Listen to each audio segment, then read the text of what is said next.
7 decades since the Dead Sea Scrolls were discovered, around 80 new fragments of the ancient texts have been revealed to the public. 70 years ago, the desert gave up its greatest secret.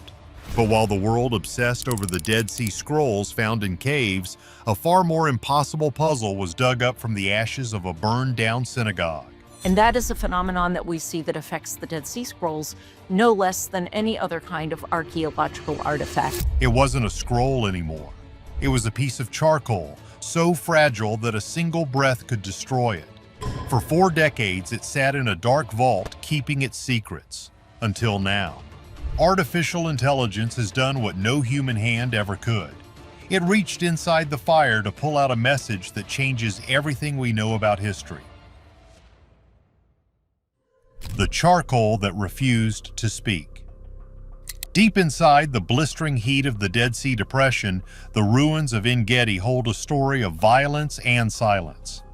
In the early 1970s, a team of Israeli archaeologists was working under the relentless sun, excavating a site that was once a lush oasis.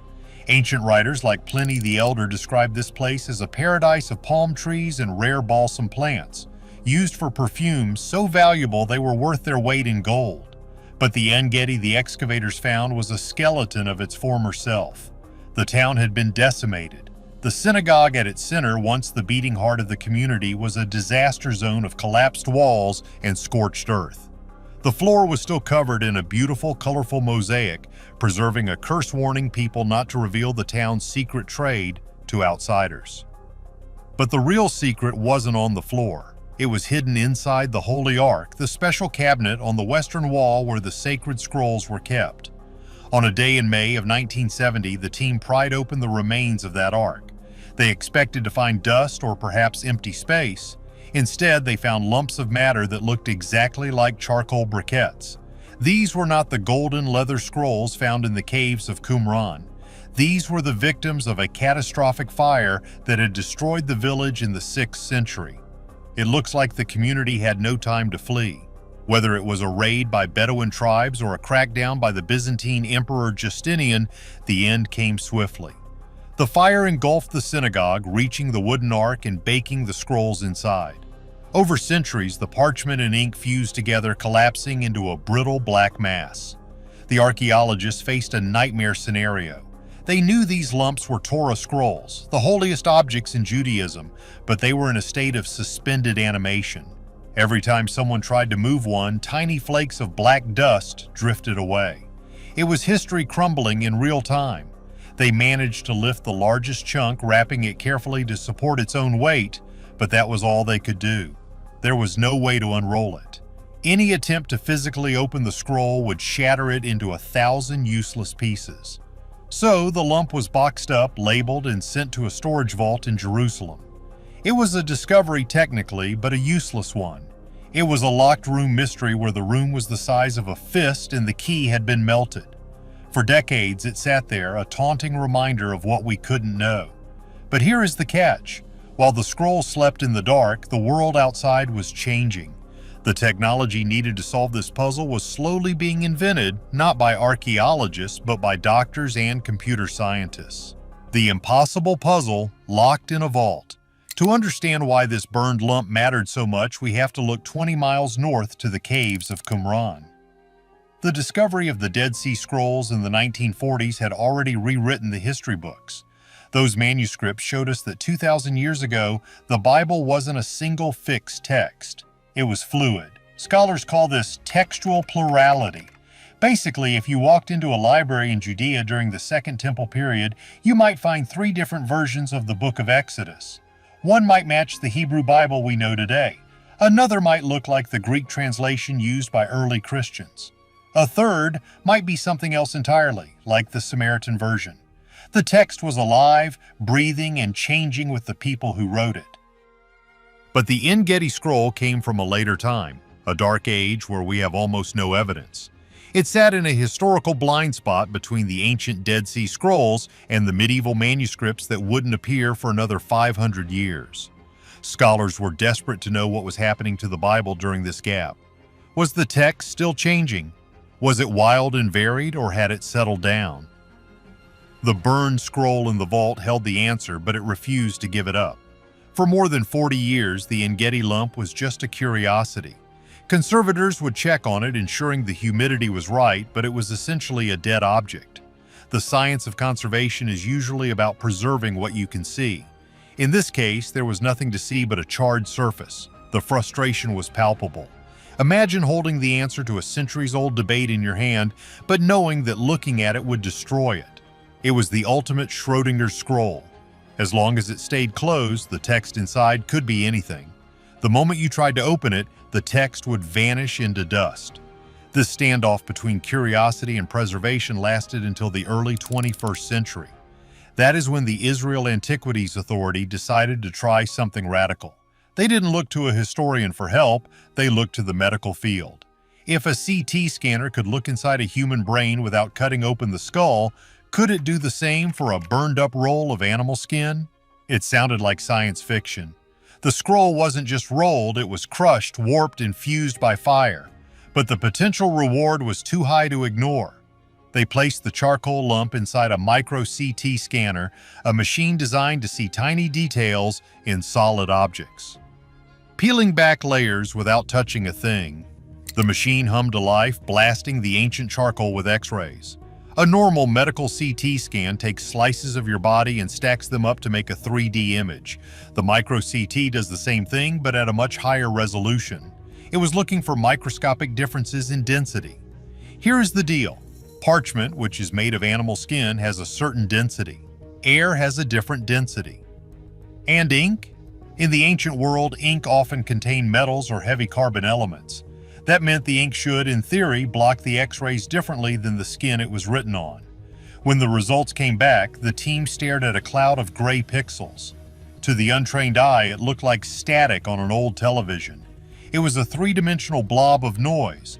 But when they adjusted the contrast, looking deep into the digital block, they saw it. Faint, bright streaks floating in the darkness. The ink was there.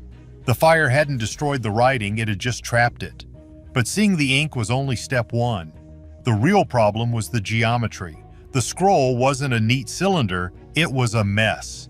Imagine taking a newspaper, soaking it in glue, setting it on fire, stomping on it, and then trying to read the sports section from the middle pages. That is what the computer was looking at. The layers were twisted and stuck together. In some places, the parchment had bubbled up. In others, it had cracked. A human could never untangle this knot.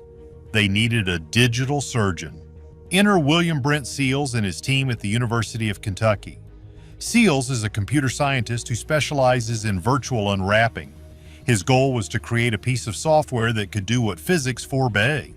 He wanted to reach into the digital scan, grab a single layer of the parchment, and pull it out without disturbing the rest. This was uncharted territory. The computer had to learn how to distinguish between two sheets of burned skin that were pressed so tightly together they were almost one object. One wrong move by the algorithm and the text would be scrambled, mixing words from page 3 with sentences from page 10. The algorithm that read the unreadable. The process Seals and his team developed is a masterpiece of modern coding. They broke it down into steps that sound industrial but are actually incredibly delicate. First came segmentation. This is where the software traces the path of a single sheet of parchment through the chaotic 3D scan.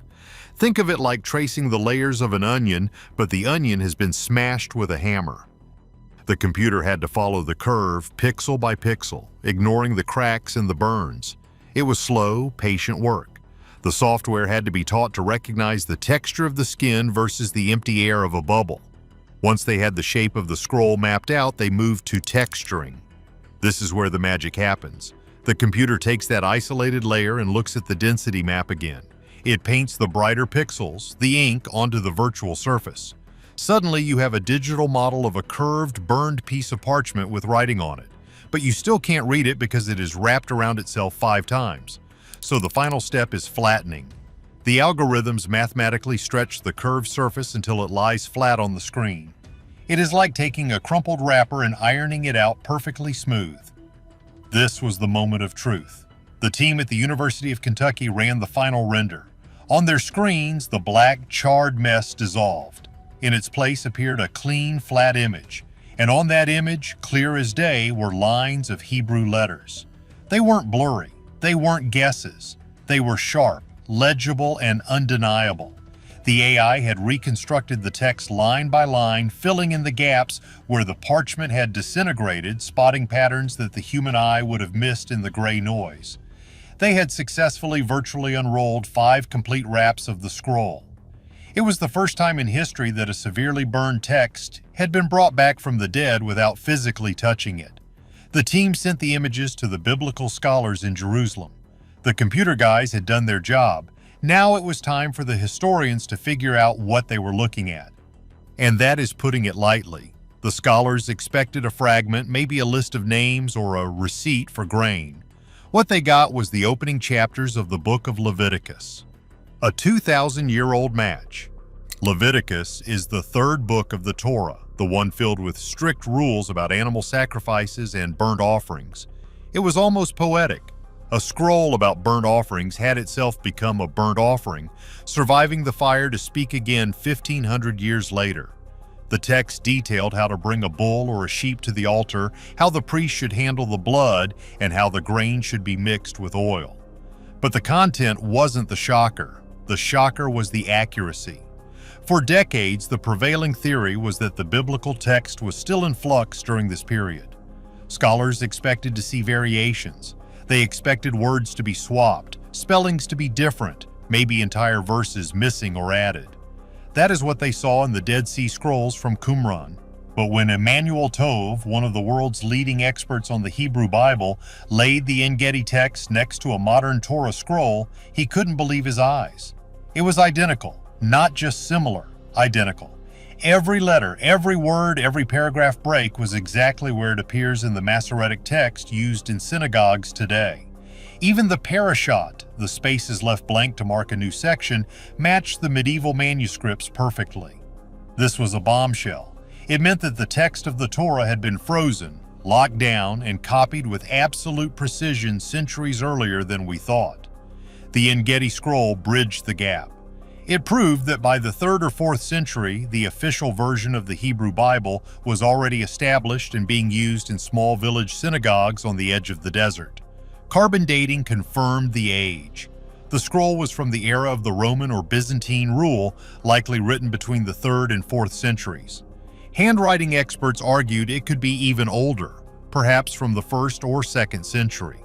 Regardless of the exact year, it was the missing link of biblical history. It completely debunked the idea that the text was still wild and changing in this era. It showed a deep, disciplined commitment to preserving the holy words exactly as they were received. The community at En-Gedi, living among their date palms and secret perfumes, was reading the exact same Torah that is read in Jerusalem, New York, and London today. So here's the real question. If AI can read burned books from 2,000 years ago, what other lost history is hiding in plain sight? Does this technology excite you or scare you? Let me know in the comments below. If you enjoyed this deep dive, smash that like button and subscribe for more mysteries unearthed.